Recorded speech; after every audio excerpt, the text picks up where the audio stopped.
Good morning. Today we are talking of Samson. He's the beginning of the story of deliverance of Israel from the oppression from the Philistines. The story can be found in Judges 13 to 16. The story has many secrets and is full of action. Samson is a Marmite character, is how Gordon put it in his teaching the other day. I hadn't really thought of it like that, but after reading the story again, I can see where he's coming from. Samson has many imperfections, to put it lightly, and he does things that would not be acceptable today. But in his day, I can imagine the warrior actions would have been praised, the age-old battle between the Israelites and the Philistines. So, the world's strongest man. So Samson, we remember him as the world's strongest man, as we remember in the Sunday school stories, and he was embarked from birth as a Nazarene.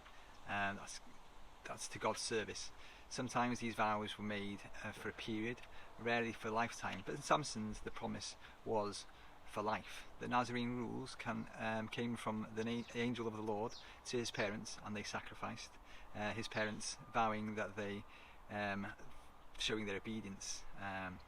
For clarity, the rules can be of being a Nazarene to Numbers 6:1 to 21. Samson had many temptations and pushed the boundaries physically and metaphorically. Gordon refers to this in his teachings to us on his vlog, the summer school Bible school. Like us, Samson takes things to the limit to see how far we can push things without actually sinning.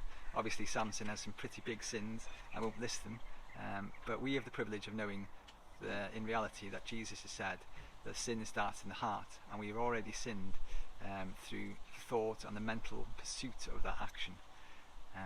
As the book puts it, he did the classic man thing, really getting sidetracked and ultimately derailed by wine, women and himself. The book goes on to say, I wonder how many men miss the moment and don't do something great for the same reasons. We probably only remember the sections of the Samson story that were told in Bible Sunday school about his hair, that being his strength and his weakness. So the book goes on to say, however, we mustn't forget to look at all the events that happened before Samson had his hair cut. Having a quick scan through the Bible account, we find them in Judges. In Judges 14:8, he eats from a dead lion, which obviously he was prohibited to do. In Judges 14:10, he has a huge party and probably includes drink, which he obviously vowed also not to do. In Judges 16:19, he has his hair cut. It's a story of weakness being used by God and the tempter. His weakness being used in his lust of his eyes for women in the story allowed him to be manipulated to bring about his derailment from what God had planned for him.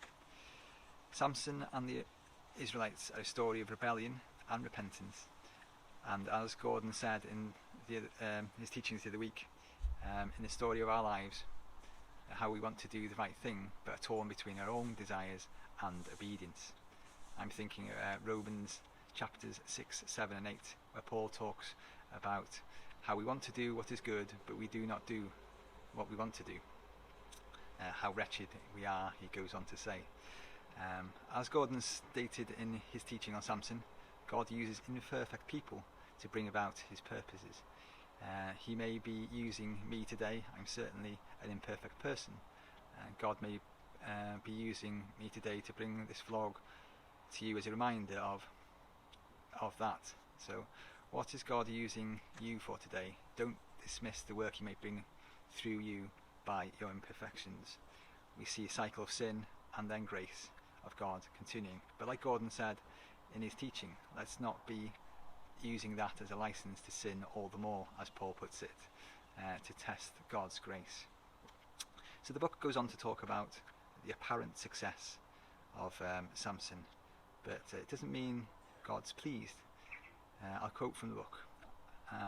All I will say is that it would be a massive mistake to think that God is pleased with you just because you see some fruit in your ministry or your work. God could be very displeased with you despite apparent signs of success. A sobering thought. Amazing, isn't it, that in the story it seems like Samson didn't notice God's presence had left. So you think how far away he must have been from God to not even notice.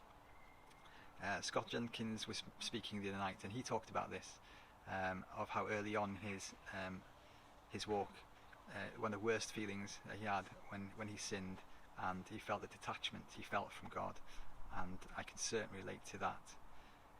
So the book goes on to say, God is patient, merciful and gracious, and full of love, but there comes a time when enough is enough.